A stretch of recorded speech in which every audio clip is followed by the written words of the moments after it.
Jumanji by Chris Van Allsburg. Jumanji. Now remember, Mother said, your father and I are bringing some guests by after the opera, so please keep the house neat. Quite so, added Father, tucking his scarf inside his coat. Mother peered into the hall mirror and carefully pinned her hat in place, then knelt and kissed both children goodbye. When the front door closed, Judy and Peter giggled with delight. They took all the toys out of their toy chest and made a terrible mess, but their laughter slowly turned to silence, till finally Peter slouched into a chair. You know what, he said, I'm really bored. Me too, sighed Judy. Why don't we go outside and play? Peter agreed, so they set off across the street to the park. It was cold for November. The children could see their breath like steam. They rolled in the leaves, and when Judy tried to stuff some leaves down Peter's sweater, he jumped up and ran behind a tree. When his sister caught up with him, he was kneeling at the foot of the tree, looking at a long, thin box. What's that? Judy asked. It's a game, said Peter, handing her the box. Jumanji, Judy read from the box, a jungle adventure game. Look, said Peter, pointing to a note taped to the bottom of the box. In a childlike handwriting were the words, free game, fun for some, but not for all. P.S. Read instructions carefully. Want to take it home? Judy asked. Not really, said Peter. I'm sure somebody left it here because it's so boring. Oh, come on, protested Judy.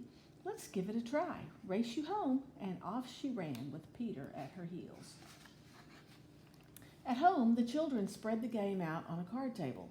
It looked very much like the games they already had. There was a board that unfolded, revealing a path of colored squares. The squares had messages written on them. The path started in the deepest jungle and ended up in Jumanji, a city of golden buildings and towers. Peter began to shake the dice and play with the other pieces that were in the box. Put those down and listen, said Judy. I'm going to read the instructions. Jumanji, a young people's jungle adventure, especially designed for the bored and restless. A. Player selects piece and places it in the deepest jungle. B. Player rolls dice and moves piece along the path through the dangers of the jungle. C.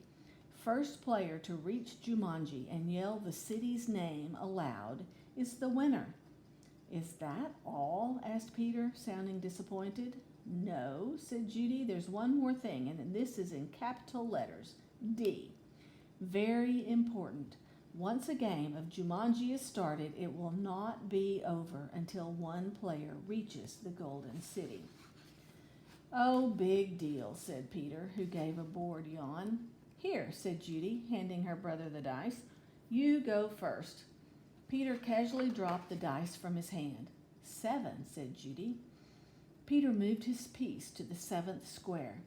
Lion attacks. Move back 2 spaces, read Judy.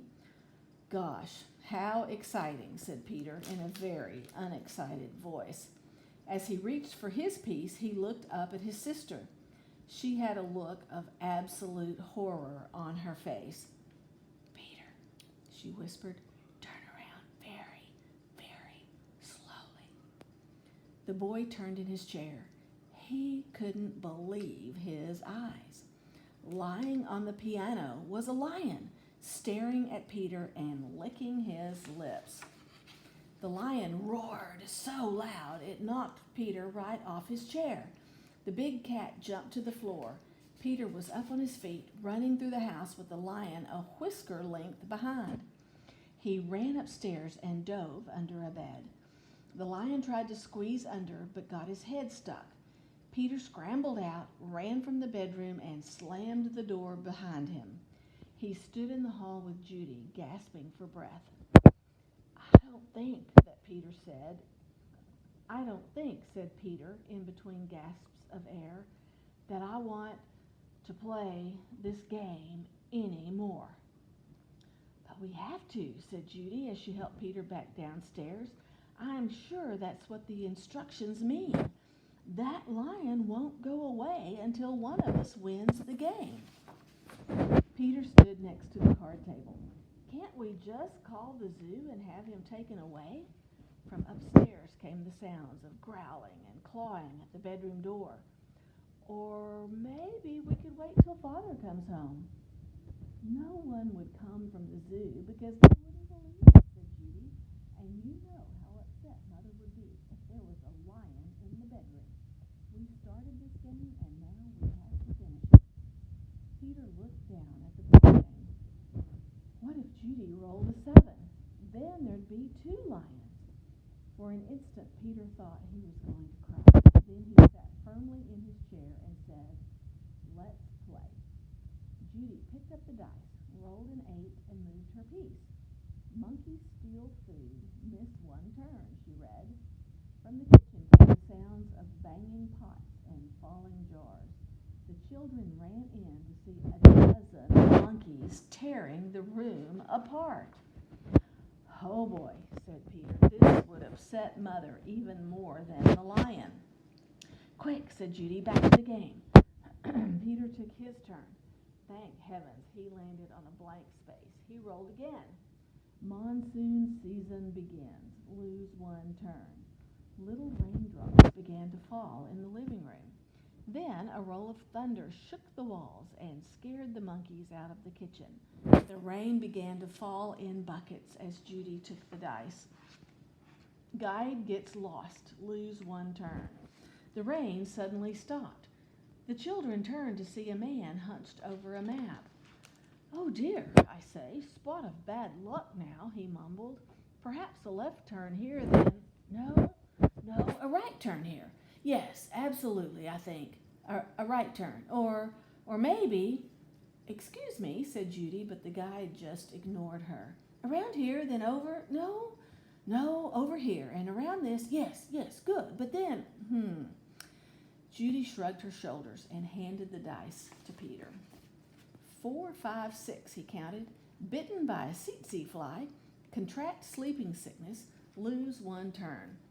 Judy heard a faint buzzing noise and watched a small insect land on Peter's nose. Peter lifted his hand to brush the bug away, but then stopped, gave a tremendous yawn, and fell sound asleep, his head on the table. Peter, wake up!" cried Judy. But it was no use. She grabbed the dice and moved to a blank. She rolled again and waited in amazement. "Rhinoceros stampede, go back 2 spaces."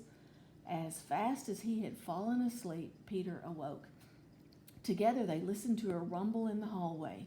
It grew louder, and suddenly a herd of rhinos charged through the living room and into the dining room, crushing all the furniture in their path. Peter and Judy covered their ears as sounds of splintering wood and breaking china filled the house. Peter gave the dice a quick tumble. "Python sneaks into camp. Go back 1 space." Judy shrieked and jumped up on her chair. "Over the fireplace," said Peter. Judy sat down again, nervously eyeing the 8-foot snake that was wrapping itself around the mantel clock. The guide looked up from his map, took 1 look at the snake, and moved to the far corner of the room, joining the monkeys on the couch. Judy took her turn and landed on a blank space. Her brother took the dice and rolled a 3. "Oh no," he moaned. "Volcano erupts. Go back 3 spaces." The room became warm and started to shake a little. Molten lava poured from the fireplace opening. It hit the water on the floor, and the room filled with steam. Judy rolled the dice and moved ahead. "Discover shortcut. Roll again." "Oh dear," she cried. Judy saw the snake unwrapping himself from the clock. "If you roll a 12, you can get out of the jungle," said Peter. Please, Judy begged as she shook the dice. The snake was wriggling his way to the floor. She dropped the dice from her hand. 1 6, then another. Judy grabbed her piece and slammed it to the board. "Jumanji!" she yelled as loud as she could. The steam in the room became thicker and thicker. Judy could not see Peter across the table. Then, as if all the doors and windows had been opened, A cool breeze cleared the steam from the room. Everything was just as it had been before the game. No monkeys, no guide, no water, no broken furniture, no snake, no lion roaring upstairs, no rhinos. Without saying a word to each other, Peter and Judy threw the game into its box. They bolted out the door, ran across the street to the park, and dropped the game under a tree. Back home, they quickly put all their toys away. But both children were too excited to sit quietly, so Peter took out a picture puzzle. As they fit the pieces together, their excitement slowly turned to relief, and then exhaustion. With the puzzle half done, Peter and Judy fell sound asleep on the sofa. "Wake up, dears," Mother's voice called. Judy opened her eyes. Mother and Father had returned, and their guests were arriving. Judy gave Peter a nudge to wake him. Yawning and stretching, they got to their feet. Mother introduced them to some of the guests and then asked, "Did you have an exciting afternoon?" "Oh, yes," said Peter. "We had a flood, a stampede, a volcano. I got sleeping sickness," and Peter was interrupted by the adults' laughter. "Well," said Mother, "I think you both got sleeping sickness. Why don't you go upstairs and put your pajamas on? Then you can finish your puzzle and have some dinner." When Peter and Judy came back downstairs, they found that Father had moved the puzzle into the den. While the children were working on it, one of the guests, Mrs. Budwing, brought them a tray of food. "Such a hard puzzle," she said to the children. "Daniel and Walter are always starting puzzles and never finishing them." Daniel and Walter were Mrs. Budwing's sons. They never read instructions either. "Oh, well," said Mrs. Budwing, turning to rejoin the guests. "I guess they'll learn." Both children answered, "I hope so," but they weren't looking at Mrs. Budwing. They were looking out the window. Two boys were running through the park. They were Danny and Walter Budwing, and Danny had a long, thin box under his arm.